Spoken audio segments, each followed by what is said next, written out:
Okay, so it's running. Haha. So that's the chainsaw that needed new hoses, needed a new carburetor, and needed a new starting coil or stator. Different equipment has different names for the same device.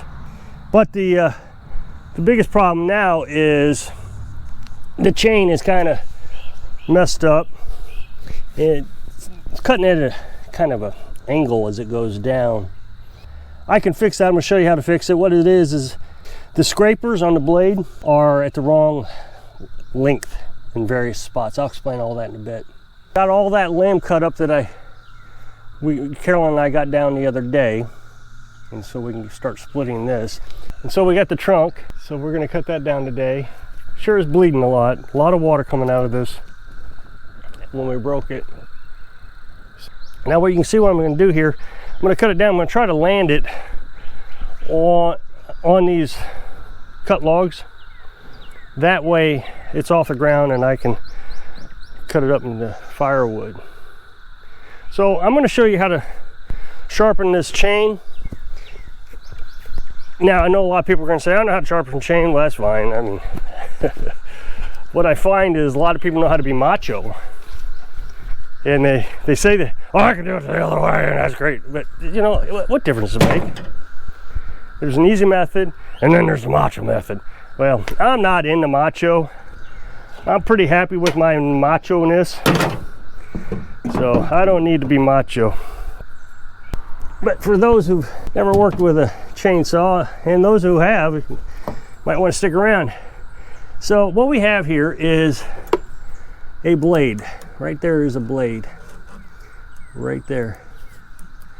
The thing is the very next one is on the other side. So this one is on this side, and the next one is over here. So they're staggered. There may be one that is not staggered, and that's because of the size of the chain and different things. Now, so when you get your chainsaw, make sure that when you buy it, that you get a chain for it. And then you keep the package. That's what I always do. I keep the package from the latest one. That way when I'm ready to buy another one, I know it's S52. I don't have to think about it. When you sharpen, you got to sharpen one side, all the teeth around it, and then you got to come to the other side and sharpen all the teeth of it.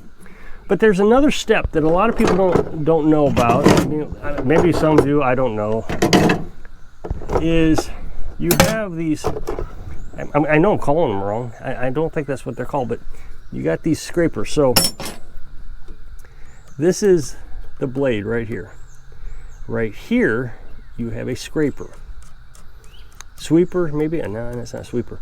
Anyway, regardless, this takes the sawdust away from the blade. So you cut it, and it's called a raker. That's what it's called, a raker. And it rakes that material out of there.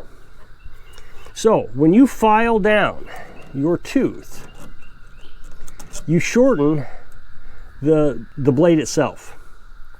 Over time, your rakers will be taller than your blade after you sharpen it so much. And this is like 2 or 3 sharpenings. I do it every time just to be sure. I take care of these rakers the same time I take care of the blade. What will happen is as your teeth are filed down, the raker will be higher than the blade, and you won't even get any bite in it. I had a chain before I understood what rakers were. It just wouldn't cut. It just sat there and smoked. You know, it got so hot it's just smoked. And then I learned about the raker thing. The reason it is cutting at an angle, you'll start straight up and down and it will veer off. Could be several things actually.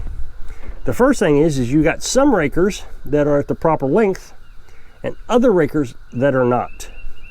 So let's say you got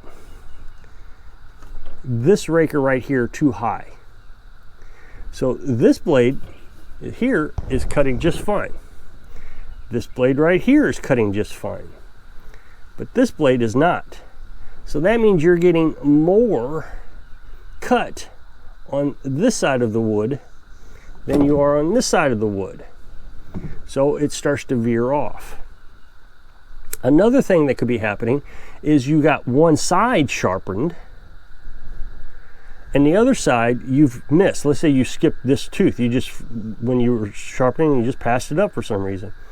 So this, again, you're getting 2 to cut here and none to cut on the other side. So it veers off.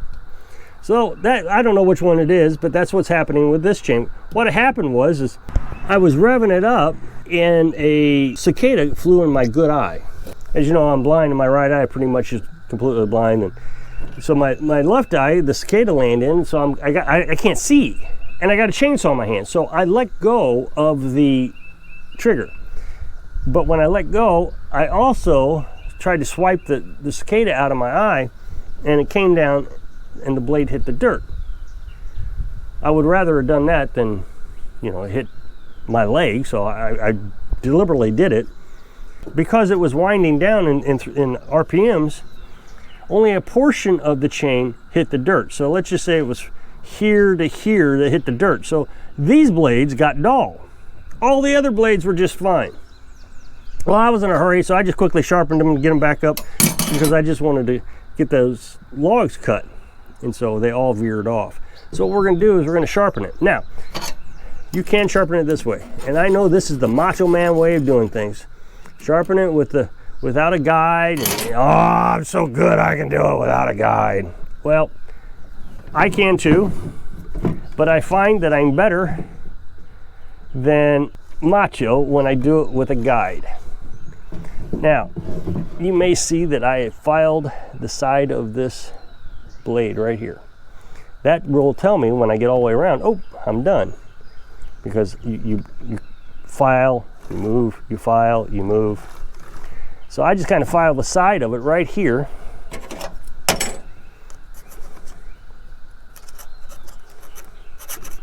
Just so I can get a clear spot so I know where it's at. Okay, so I'm going to put a wedge underneath it. That way I'm not on the truck bed. And then I'm going to use the guide. Now the guide has angles on it. And so your blade has an angle on it. So when you start, you want to make sure, I'll show you the angle on the guide in just a second. So when you start, you want your angle to line up with the angle of the blade. So I don't know if you can see, but there's the angle of the guide right there. And so this is at an angle. So you line your guide up to the angle of the blade. I know you're not going to be able to see that very well in the picture, but you'll get a sense of what I'm talking about. Now, a lot of people will tell you the reason this is veering off is because when you file, you didn't file the same number of strokes. Well, that is a myth. So I just did 4 strokes. So the theory is you come down to the next one and you do 4 more strokes on this one.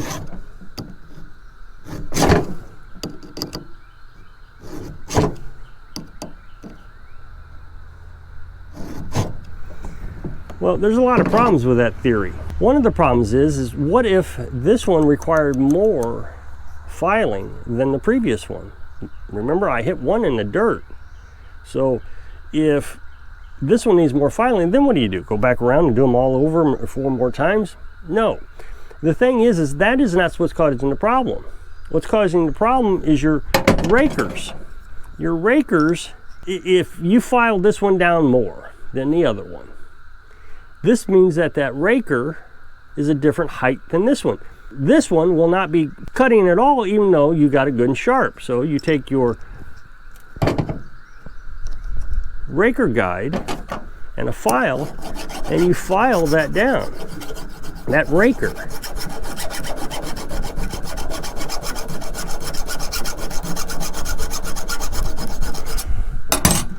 And then you should be able to see that I've gotten that top cleared off. Okay, I took it for a test drive and it's cutting much straighter. I got off of here, but that was my fault, not the saw. So that means I can commence cutting the tree down here. So I'm going to get started on that.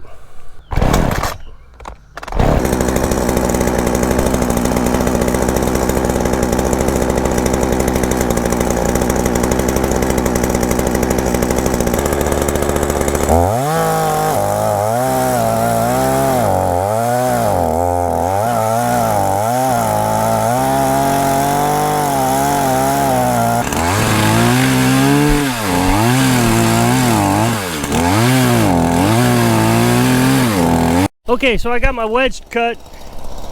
I got it off a little bit. It's going further that direction than I wanted it to, but it shouldn't be too bad.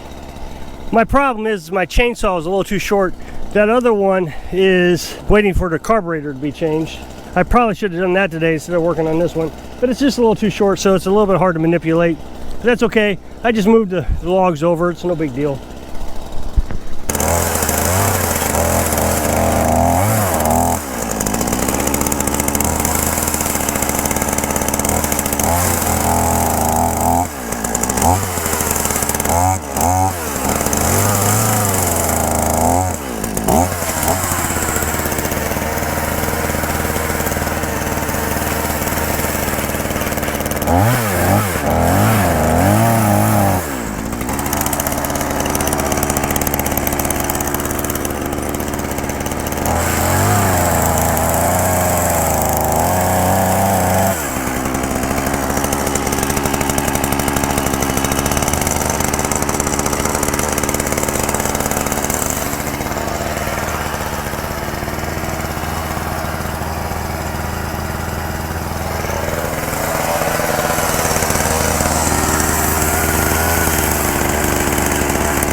Okay, I'm gonna try to put some wedges in it now.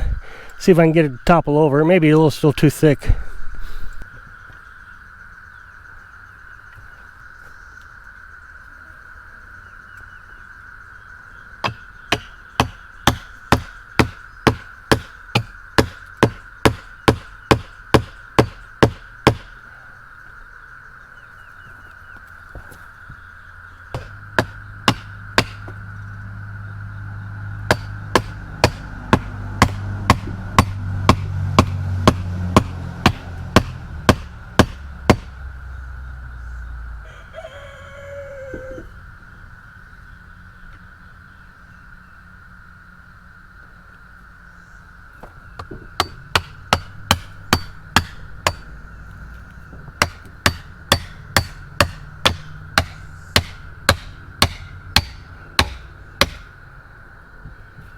Well, of course I missed the felling. Didn't get the camera turned on, so I apologize, but it's over. Something I wanted to mention about this tree was a lot of people are upset that I was cutting down a walnut. And, you know, walnuts are so pretty. Good thing we did, because it was dying. The electric company came out here and trimmed it up. Probably during the springtime. You're supposed to trim in the fall. And bugs are starting to kill it everywhere. There's some that had squirrel nests in it, so it's good that it's down. Fell on the logs like I wanted it to, but when it hit, it bounced up and turned. So that's the strange things that these trees can do. They'll do some crazy stuff. So even though it was difficult with the smaller chainsaw, I still got a pretty nice hinge off of it, which is, this is the hinge that peels away. So it's not a terrible cut. I could have done better. I would have done better with the other chainsaw. I used the wedges and slammed it in there. Of course, I hit the wedges. I always hit the wedges.